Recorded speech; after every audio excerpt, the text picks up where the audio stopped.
नमस्कार दोस्तों। जैसा कि हम लोग देख रहे हैं कि भारत जो है एक बहुत ही बुरी स्थिति से गुजर रहा है। यहाँ के लोग बहुत ही डरे और सहमे हैं, वो कोरोना के कारण। एक ऐसा नाम जिसने सबके मन में डर जमा दिया है वो है कोरोना। और डरे भी क्यों नहीं, क्योंकि स्थिति ही इतनी गंभीर है। तो सोचना और तो पड़ता है और डरना भी बनता है, लेकिन डरने से काम नहीं होगा। आज मैं आप लोगों से बात करूंगा कुछ ऐसे पहलू पर जो कि आपको क्या करना चाहिए, क्या सिम्टम्स है इससे, क्या सावधानी बरतनी चाहिए, क्या खाना है क्या नहीं खाना है, वैक्सीन लेना है क्या दोनों वैक्सीन लेना चाहिए, तो लेना है तो किन्हीं कौन कौन ले सकते हैं और कौन कौन नहीं ले सकते हैं, किस किस चीज का आप इस्तेमाल कर सकते हैं जो आपको फायदा करेगा, कौन सी मेडिसिन ले सकते हैं। तो ये सभी बातें जो है आपके लिए बहुत ही कारगर साबित होने वाली है। तो इसलिए आप वीडियोस को शुरू से अंत तक देखिएगा। मैं बहुत ही इंपॉर्टेंट बात करने जा रहा हूं। सबसे पहले मैं बात करूं तो सिम्टम्स क्या है कोरोना के, आप कैसे पता चलेगा कि ये कोरोना मुझे हुआ है। तो सब जानते हैं कि सबसे पहला जो सिम्टम्स है वो फीवर होता है।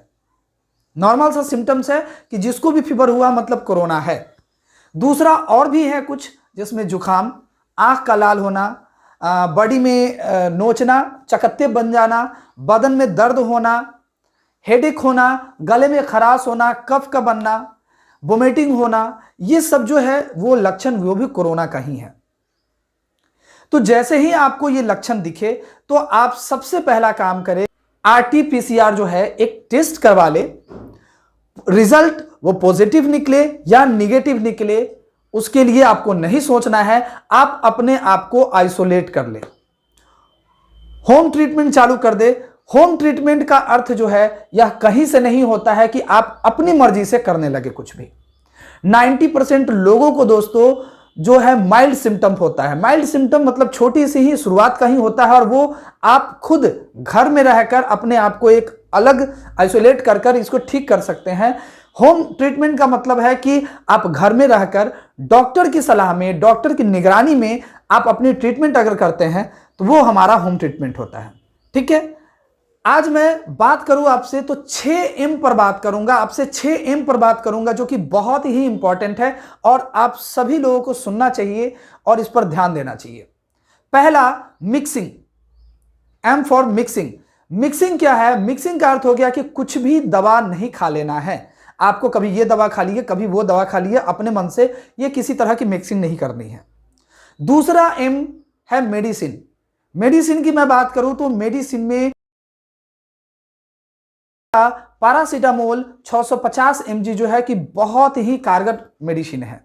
इसमें आप अगर डॉक्टर से मिलेंगे तो आपको विटामिन सी, विटामिन डी, बहुत सारी और भी बहुत सारी मेडिसिन है जो देंगे, लेकिन पैरासीटामोल जो है 650 mg का जो ठीक है। अगर फिर भी आपको फीवर नहीं उतरता है, मैं तो कहूंगा आप डॉक्टर से कंसल्ट करके ही आप दवा ले। किसी डॉक्टर से आप फोनिक बात कर ले और कोई जरूरत नहीं है स्टार्टिंग में मिलने की, फोनिक पे बात कर ले, क्योंकि बहुत सारे नंबर जो है व्हाट्सएप वगैरह पर उपलब्ध करवाए गए हैं और बहुत सारे डॉक्टर जो है अपना समय दे रहे हैं आप लोगों को कि बात हम उनसे कर सके और उनसे जानकारी ले सके। फिर भी अगर फीवर नहीं उतरता है तो आप ठंडा पानी का सूती कपड़े में पट्टी दे सकते हैं। तीसरी बात करते हैं तो मॉनिटरिंग बहुत ही इंपॉर्टेंट है। मॉनिटरिंग में सबसे पहला आप अपना टेम्परेचर देखें 4-4 घंटे पर कितना है आपका फीवर, वो आप नोट करें। ऑक्सीजन लेवल चेक करें, अगर 94 से ज्यादा ऑक्सीजन है तब तो आप निश्चिंत रहें, वो ठीक है, लेकिन अगर 94 से कम आता है तो आपको डॉक्टर से कंसल्ट करना चाहिए। कफ बहुत ज्यादा बनता है तो भी आपको डॉक्टर से कंसल्ट करना चाहिए। रेस्ट आपको प्रॉपर मात्रा में लेना है। आपका अगर आप स्वस्थ भी हो जाते हैं होम क्वारंटाइन करने के बाद, होम ट्रीटमेंट लेने के बाद, फिर भी आपको रेस्ट लेनी है। चौथे M की बात करें तो वो मील्स है। खाना हमारे दिनचर्या में ऐसे भी और अभी के समय में बहुत इंपॉर्टेंट है। तो आपको क्या खाना चाहिए और क्या नहीं खाना चाहिए, ये एक बहुत अहम रोल है। क्या खाना चाहिए तो खाने में आपको जो है हाई प्रोटीन भोजन लेना चाहिए। जैसे मैं बताऊं आपको, एग्स, मीट लेना चाहिए, आप ले सकते हैं। सोयाबीन ले सकते हैं जिसमें सबसे ज़्यादा प्रोटीन होता है, 40% तक प्रोटीन सोयाबीन में पाया जाता है। मैं आपको बोलूँ तो आप पनीर ले सकते हैं, फ्रेश फ्रूट ले सकते हैं, ग्रीन वेजिटेबल्स ले सकते हैं।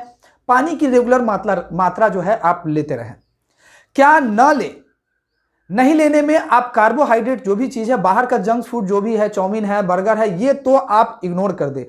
शुगर आप नहीं ले, चावल भी खाएं, मात्रा में खाएं। तो ये सब चीज जो है मिल्स में आपको क्या खाना है, नहीं खाना है। आप सूप ले सकते हैं, गिलोय का आप सेवन प्रतिदिन जरूर करें, जो कि बहुत ही कारगर साबित हो रहा है इस कोरोना में। और कहा जाता है कि गिलोय जो है पृथ्वी पर अमृत के रूप में एक गिलोय को माना गया है। आप सूप बनाकर घर पर एक काढ़ा बनाकर पी सकते हैं, जिसमें आप काढ़े में पानी को उबालकर तुलसी का पत्ता, दालचीनी, लवंग, गोल मिर्च, ये सब डालकर एक कप पानी को एक गिलास पानी को 1/4 करके उसको खौलाकर और उसका काढ़ा बनाकर गरम गरम घी डालकर थोड़ा सा आप धीरे धीरे उसको ले सकते हैं, जो कि बहुत ही फायदेमंद साबित होगा। पांचवा जो है वो है आपका माइंडसेट। जैसा कि दोस्तों आप जानते हैं कि माइंडसेट का, हमारे दिमाग का, हमारे पूरे जीवन में बहुत ही बड़ा रोल होता है। तो इसलिए आपकी माइंड आपसे सब कुछ करवा सकते हैं। अगर आपका माइंड पर आपका कंट्रोल है तो आप सब कुछ कर सकते हैं। तो इसमें सबसे पहला आप रोल कीजिए कि थिंक पॉजिटिव ओनली, केवल पॉजिटिव आप सोचिए, ऑलवेज और ऑलवेज पॉजिटिव सोचिए। अच्छे वीडियोस देखिए, अच्छे चुटकुले सुनिए, अच्छे गाने सुनिए, अच्छे अच्छे दोस्तों से आप बात कीजिए, एक्सरसाइज कीजिए, मेडिटेशन कीजिए, योगा कीजिए, कुछ अच्छे बुक्स पढ़िए, है ना। तो पॉजिटिव रहिए, पूरे दिन को आप व्यस्त रखिए और पॉजिटिव रहिए। अभी एक मुहिम सा चला हुआ है कि कोरोना का खूब ग्रुप्स बनाया जा रहा है, उसमें केवल कोरोना के बात डाला जा रहा है। ऐसा आप ना करें। जितनी जानकारी है इतनी जानकारी काफ़ी है। बहुत लोग हैं जो आपकी हेल्प करेंगे, लेकिन इसका कतई ये मतलब नहीं है कि केवल आप कोरोना से रिलेटेड आप ही न्यूज़ देखें। न्यूज़ तो आप अभी भूल जाएं, न्यूज़ बिल्कुल ना देखें और पॉजिटिव केवल चीज़ देखें। कहते हैं इतनी सी बड़ी महामारी भी आई थी, वो भी समय निकल गया और ये भी समय निकल जाएगा। This shall also get over, ये भी समय निकल जाएगा और हमें पता भी नहीं चलेगा। सब पहले जैसा हो जाएगा, आई थिंक पहले से बेहतर भी हो जाएगा। तो घबराइए नहीं और अपने आप को जो है हमेशा पॉजिटिव रखें।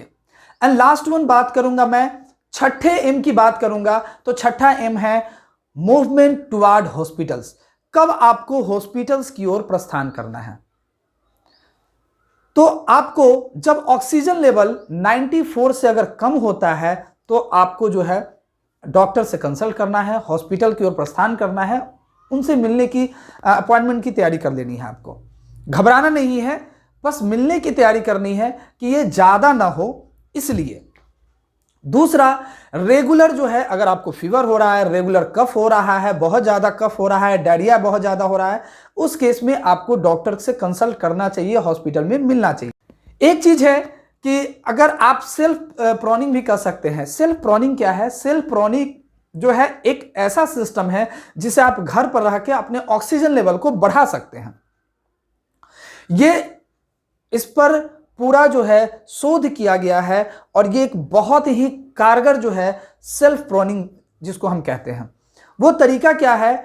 आप पेट के बल सो जाना है, जिसमें एक तकिया आपके पैर के नीचे हो, दूसरा जो है 2 या 3 तकिया हाइट के अनुसार आपके कमर पर हो, कमर से थोड़ी सी ऊपर, मतलब पेट से नीचे होना चाहिए, पेट नहीं दबना चाहिए, जो कि 2-3 तकिया हो, और तीसरा तकिया आपके चेस्ट पर हो। आपको इस पेट के बल सो जाना है और 2 से 3 घंटा ऐसे सोना है। ध्यान रहे आपके पेट और बिस्तर के बीच में हाथ आराम से आ जा सके, आपके पेट पर बेड से कोई संपर्क नहीं होना चाहिए। यह एक सेल्फ प्रोनिंग का तरीका है। आप फिर 2 घंटे वैसे सो ले, फिर 1 घंटे लेफ्ट साइडेड होकर सो ले, 1 घंटे राइट साइडेड होकर सो ले। इससे आपको ऑक्सीजन में फायदा मिलेगा। कौन इस तरह से सेल्फ प्रोनिंग नहीं करे?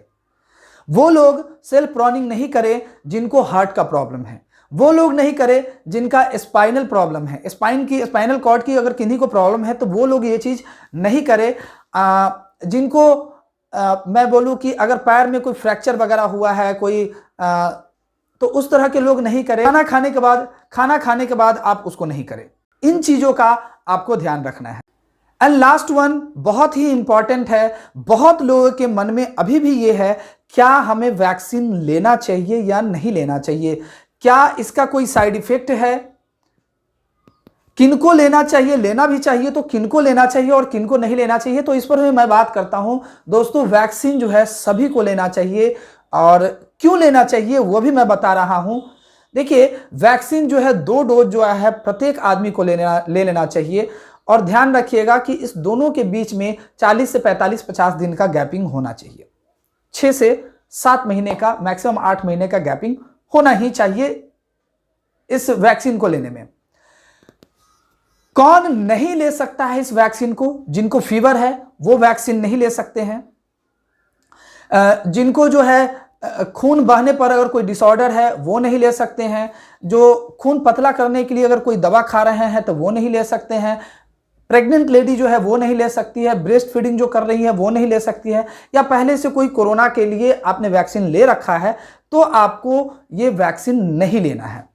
अब वैक्सीन लेने के क्या फायदे हैं मैं आपको दिखा रहा हूं, आप जरा समझ लीजिए। ये कोरोना हो गया, ये कोरोना देख रहे हैं ना लंग्स के अंदर। जो लोग कहते हैं ना कोरोना नहीं होता है, सर ये होता है कोरोना। ये 3D CT देख रहे हैं आप, ठीक है, ये कोरोना है। जो आप देख रहे हैं ये जाले जैसा, ये ठीक है ना, ये कोरोना है, ठीक है, समझ में आ गया कोरोना। ये वो कोरोना है जिसने वैक्सीन लिया था, उसको कोरोना जो लगा है उसका है ये। वैक्सीन लेने के बाद भी कोरोना लग गया, ओ हो। अच्छा, तो जिन्होंने नहीं लिया, ये रहा जिन्होंने नहीं लिया, उनका हो गई बल्ले बल्ले। इसमें पेशेंट मर जाता है। तो ये दोनों आपके सामने लंग्स रखे हुए हैं, दोनों फेफड़े रखे हुए हैं आपके सामने, ठीक है। वैक्सीन लगने के बाद कोरोना होने वाला फेफड़ा और बिना वैक्सीन के कोरोना होने वाला फेफड़ा दोनों है। आपने डिसाइड करना आप किस तरफ जाना चाहते हो भाई। राइट हैंड साइड में बिना वैक्सीन वाला फेफड़ा कोरोना हुआ और इधर कोरोना हुआ वैक्सीन वाला फेफड़ा। समझ में आ गया? मजा आया कि नहीं आया? देखकर आनंद आया? पैनिक, घबराए नहीं और अपने माइंड को ऑलवेज पॉजिटिव रखें, ठीक है। तब तक घर में रहें, स्वस्थ रहें, व्यस्त रहें, मस्त रहें, ठीक है। जय हिंद, जय भारत।